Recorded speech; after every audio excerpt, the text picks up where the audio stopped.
Traffic was terrible, yes, and it's only supposed to take about 30 minutes to get back. So, like I said, it's all because... I've had a lot of thoughts on this. This episode of Checking with the Gskis is called Mullet Bay Beach. What's up, Gski family? Welcome back to the channel. Welcome back to our cruise on Star of the Seas. We are on day number 5, I believe, and we are in St. Martin, one of our favorite places to go, and, well, definitely top 3. Yeah. Yeah, because it doesn't have any food to every day. The Leafs at my very tops, but still good. Yeah, it's probably number 3. But anyways, we are going to a place we always go to, which is Mullet Bay Beach. When we go to Mullet Bay Beach, we always stop by and get reservations at CIWTG. We do make reservations as early as we possibly can, just in case if it fills up.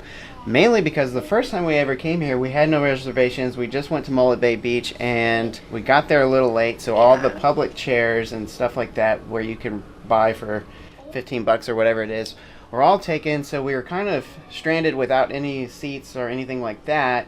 And as we walked down the beach, we did see the restaurant, and they were nice enough to find us a seat that technically wasn't a seat, but gave it to us anyways. So we've been kind of loyal to them since then. This will be our 3rd time back at CIWTG. We'll show you exactly how to get there, and you make a reservation online, by the way. It's like a little beach, like a boutique beach.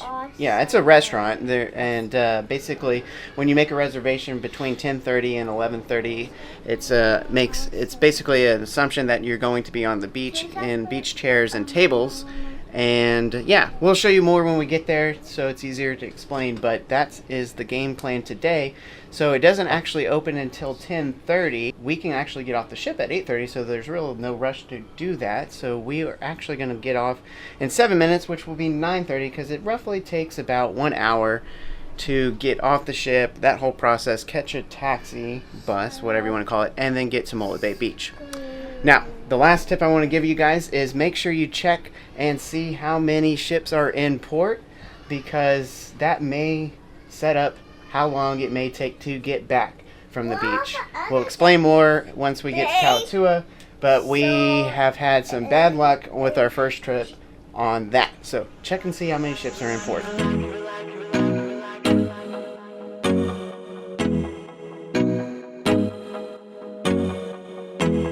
Alright, so we just got off checking out, see how many ships are actually in port, and there's actually 5 ships in port, which is a little scary because last time we were here, or our first time we were here, you can see all 5 ships, 1, 2, 3, 4, 5. Last time we were here, there's this many ships in port. It took us 2 hours to get back from the beach. Be aware of that. The main thing here is the island just can't support this many people, and basically there was a major traffic jam because there's only one road that goes basically around the entire island, and yeah, that causes a major traffic jam when all these people are trying to get back on their own ship at the same exact time. So plan accordingly. So we're gonna probably stay at the beach maybe just a couple hours and then get back to try to beat all the crazy traffic, and we'll see if it's any better this time than it was the first time we came here.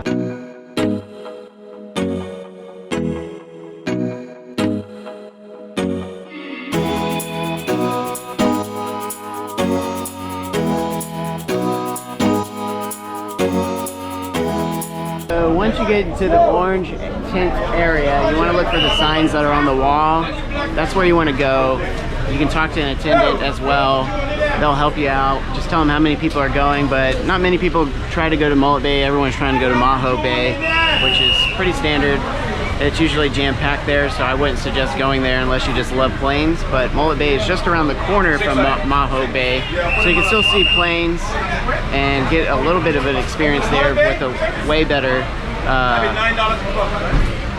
experience at Mullet Bay. So we made it to CIWTG. It took almost 1 hour. So plan accordingly. The traffic is really bad with 5 ships in port, but we did ask them to drop us off right in front of CIWTG instead of walking through the beach.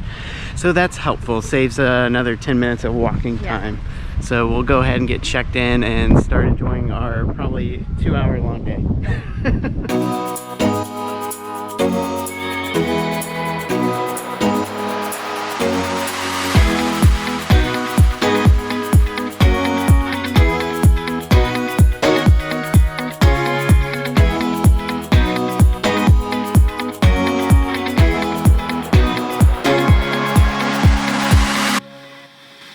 So definitely a little bit windier today. Well, it's not so windy, it's just the waves are really rough today.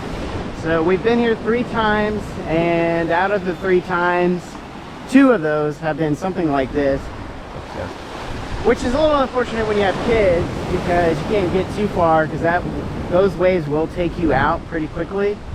So be careful with that. There is a beach that our driver was telling us about called Friars Beach, and that's on the French side, and he said that's a little bit more calm and maybe family friendly and less crowded. So maybe check that out. We'll probably check that out next time we come, whenever that may be. But for now, we're gonna enjoy what we can here. And of course, I'm climbing this rock cliff that I always climb to get a pretty cool view of the entire space. It's actually started raining right now.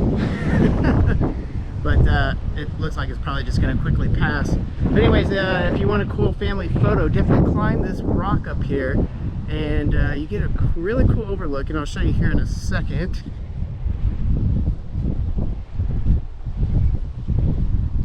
So here you go, pretty cool view out into the ocean. You can even look back and see the beach itself. Definitely a beautiful beach. I don't know where this rain is coming from, but it'll be fine. Should pass pretty quickly, hopefully. At least if I say it enough times, it hopefully will pass. The other thing about the waves, I mean, if you go on one side of the beach, it's a little bit more calm, and if you come to the other side of the beach, it's a little more calm. It's just in between those 2 spaces. Definitely gets really rough. You can see there's actually a big crowd of people way down there. And that's where the regular public beach is, I would say, for Mullet Bay Beach. And that's where you can rent those umbrellas, tables, and chairs. And you probably can't see it in this camera, but they are completely booked up full to the brim over there. And then a little bit down here in these inner beds and chairs, that is where CIWTG is, and you can see it's a lot less crowded on this side of the beach. So that's why we always come over here to CIWTG. Now, you don't even need to go to CIWTG if you don't want to. You can do like a lot of people and just bring a beach towel and avoid the price of paying to stay at CIWTG with that reservation, and you miss all the crowd that you get down there where they usually drop you off when you come to Mullet Bay Beach. Now, around the corner is Mullet Bay Beach, and we've never really been there, mainly because it's so crowded, but that is where all the planes land. There's tons of YouTube videos on that. Go check those out. It is pretty cool for a one-time experience, especially if you don't have kids. Our kids probably really wouldn't enjoy the loud planes and the jet washing you into the water. So that's why we usually avoid that. But we do like Mullet Bay Beach. Unfortunately, it's another kind of super wavy day. Not great for kids, great for action-packed fun in the waves if that's what you're into. So anyways, this is in a nutshell Mullet Bay Beach. I think I'm gonna go jump in the water, see if I can find any of these starfish that were right over here before, and have a little bit of good time, because we're gonna have to leave here already pretty soon to beat all the traffic going back to the ship, unfortunately. So we'll probably end up only spending about 2 hours here because of that. But again, with our kids, it's certainly a great option for us, just because we don't really want to spend too much time at the beach, because they don't like any of the food that they offer at CIWTG either. And maybe I'll show you guys the menu of that. But anywho, that is Mullet Bay Beach in a nutshell. Actually, when you climb up here on this mountain, if you want a super secluded spot, this is probably where you would want to go. I mean, it's nice in the shade right here. Nice little spot. You can put all your towels, just hang out. You can see right down over here. This is the way you get up the trail, if you will, to get up onto this rock. But it's pretty secluded up here. Again, you got a couple of trees around here, and there's a nice greenery that has a backdrop. Low winds actually up here, even though you're higher, and be a nice little spot you can just hang out for and beat all the crowds for sure. At least that's where I would be if everyone could make the climb. That's the only challenge. You have to make the climb to be able to get up to the secluded spot. Not many people actually do it, but certainly worth it if you can make that climb.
took us about 1.5 hours to get back, and we left early.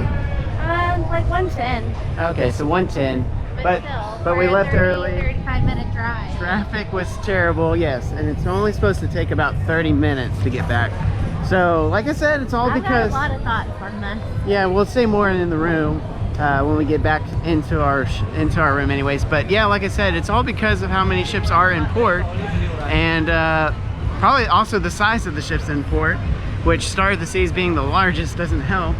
Of course, that's because of us, but anyways, be very aware of how many ships are in port, how big are they, and plan accordingly. I would leave at least wherever you're at to buy yourself at least 3 hours to get back, because the very first time we came here, it took us over 2.5 hours to get back.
Well, what a cliffhanger we had with Mom walking in from the port and leaving us with some insights she wanted to share. So what is your big tips and tricks for coming to St. Martin? Well, this was our 3rd time here. Whoa. And I feel like it's taken us that long to really come to this conclusion. But basically, I think that if you're coming, you have to check how many ships are in port. And if there's like 3, maybe 4, get off the ship. If there's more, if you're at 4, that's kind of like iffy territory. But 5 for sure, 5, 6 or more, I would stay on the ship, because the island is just so small. There's only one main road.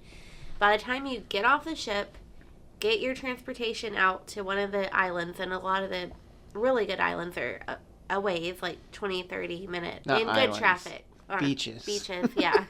There's only one island. So it's just hard to make it worth it, because you're spending a good hour, an hour and a half going and coming. So you're really only spending 3 hours of your time. Like 2 traveling. hours at the beach, which, is hard to find to make it worth it. So, yeah, I totally agree, and it took us this long to really discover it, because our first time we came on Icon back in 2024 is the first time Icon came to the island. And there was also, I have to go back and watch our video, but I'm pretty sure there was like 5 or 6 ships in port with us that time as well. And it was Icon's first time. Yeah. So we just chalked it up to it just being Icon. It was Icon. They weren't used to it yet. And so that is what made it really crazy that time. And like we've told the story many times, and go watch our first trip. I mean, you could see the stress that was on my face.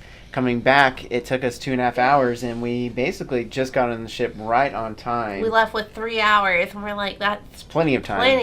And then it was like barely enough. Barely, yeah. So that's why we were so persistent on telling you that when we got off the ship today to check the number of ships, because the second time we came, it was only like 2 or 3 with us in port, and no traffic was issues. easy. I mean, it only took us 30 minutes to get to Mullet Bay, and only about 35 minutes to get back from Mullet Bay that time. So, and of course that was in May, so I don't know if that has a lot to do with the times and number of ships. Well, I think he said like this time of year through spring is busy season, so May might be it's basically decline and not be as many ships. Yeah, it's basically when their hurricane season is over, which is like everyone on the Gulf Coast hurricane season, which is November, ends in November. And so basically it's beginning from November all the way till January is their kind of peak season of traveling.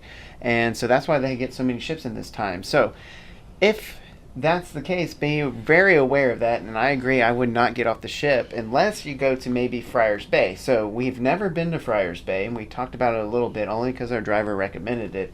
That's on the French side. Everyone goes to beaches on the Dutch side, which includes Maho Bay, Mullet Bay, Simpson Bay, Grace Bay, etc. So that's where everyone mostly goes, but if you go over to the French side, it may look like it's a longer drive in terms of miles or kilometers, however you measure distance.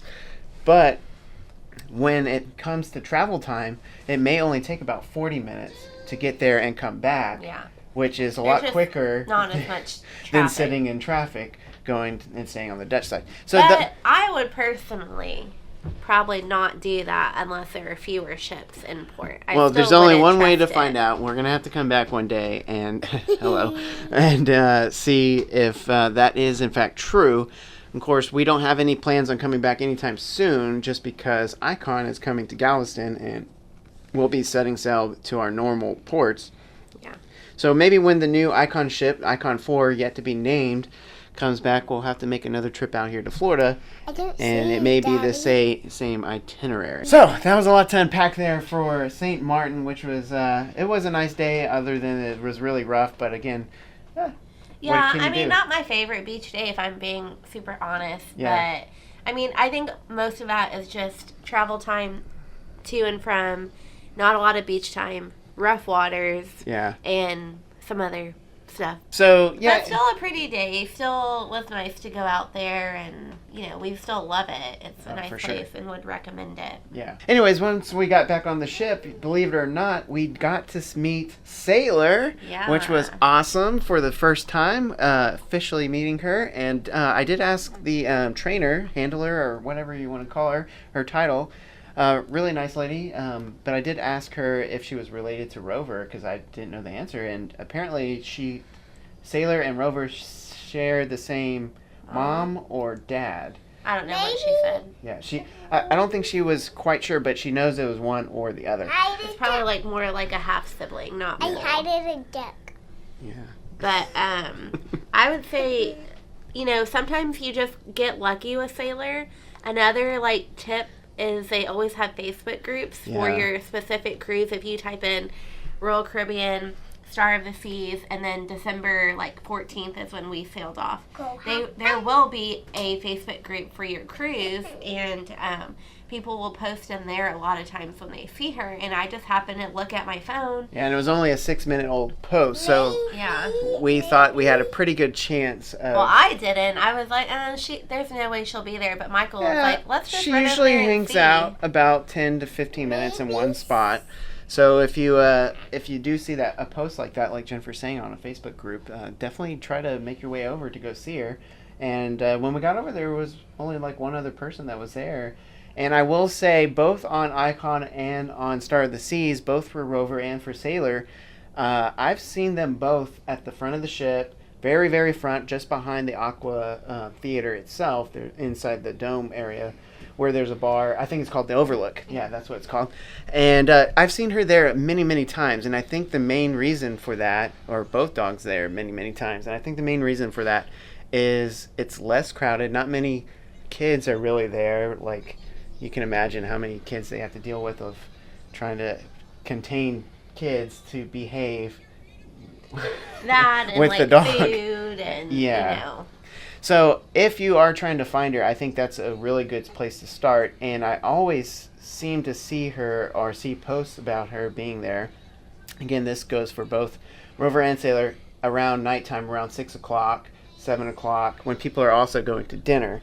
So again, less crowded. Well, I feel times. like it might even make sense that it's around her meal times because she's the getting a lot of trainer, snacks. she's getting her meal. That's what she's to get her to do the commands, basically look at the camera and stuff. She's feeding her dinner. So around her meal times, that's probably also when she's out. I mean, there's obviously other times where she's getting snacks. Yeah, and again, we don't really know their schedule perfectly, but I will say every time we seem to always find both Rover and Sailor on our day 5, day 6, day 7. So I don't know if they try to get them out a little bit more and see people a little bit more towards the end of cruises, and then they get a little bit of a break, at the beginning of the next cruise.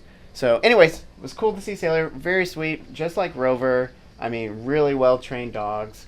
And it was great to actually meet them. So got to check that off our little bucket list of Star of the Seas. So we ended our day by going to the Price is Right, which is brand new on Star of the Seas, which I love Price is Right growing up. So I wanted to participate. Anyone can go and see the show. It is completely free to watch. Now, if you want to participate, I'll put up on our screen. I think I put the cost up there. Anyways, I think it was $15 for one chance. 2 chances is $25.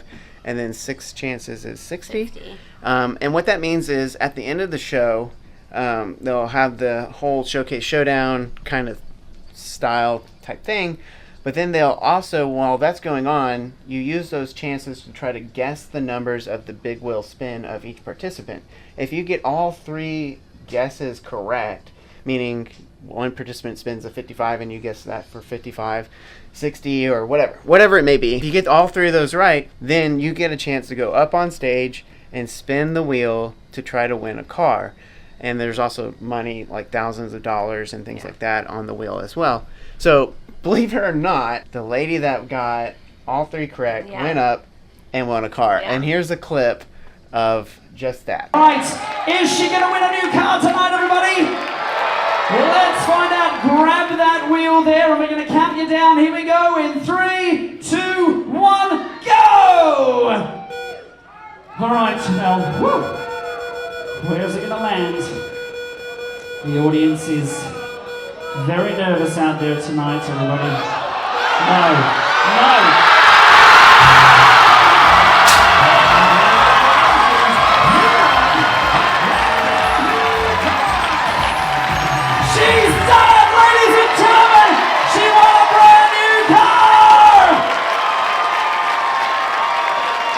I could not believe that someone actually won a car.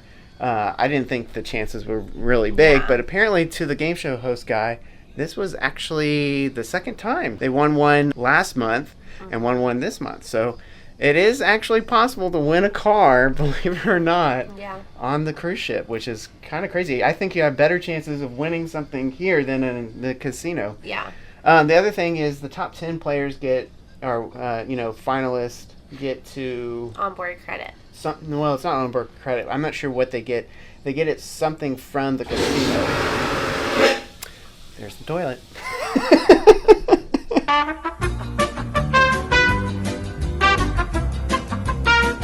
So yeah, really cool to see someone win a car. Anyways, I think it was kind of fun to play The Price is Right. Yeah, we had a good time with it. ranked number 8 for a while, and like I was saying, the top 10 gets some kind of casino thing. I ended up at 30, unfortunately. It was the very last game that we kind of dropped off, the cliffhanger game. Yeah. But it's still, that's how it keeps you in there. It was fun. I would do it again. Oh, for sure. And actually, I would probably buy 6 credits because... Yeah, why not? Why not? You get a chance to actually win a car. I didn't really believe it, and I didn't understand how the game worked, but now I understand how it works, and now... Yeah. Lots of fun yesterday. Definitely enjoyed the entire day. Had a lot of fun. But we're going to end the video now because we're starting our next video right after this. So thanks, as always, guys, for liking and subscribing. Especially subscribing. We're almost at 5,000 subscribers. Almost. I think we'll get there by the end of this cruise when we're getting off the ship. So stay tuned for that. Again, we appreciate everyone liking and subscribing, following our channel, leaving comments. Really, really appreciate it. So we'll see you guys tomorrow when we go ice skating, Crown's Edge. Oh, off today too? Yeah. So stay tuned for that. See you guys then. Tomorrow. Bye. It looks like it's probably just going to quickly pass. I don't know where this rain is coming from, but it'll be fine. Just pass pretty quickly. Hopefully, if I say it enough times, it hopefully will pass. They get it something from the casino. There's the toilet. Check in, it's the Gskis vibe. We're the ones on your screen, keeping dreams alive. From the highs to the lows, yeah, we're telling it all. This is your front row.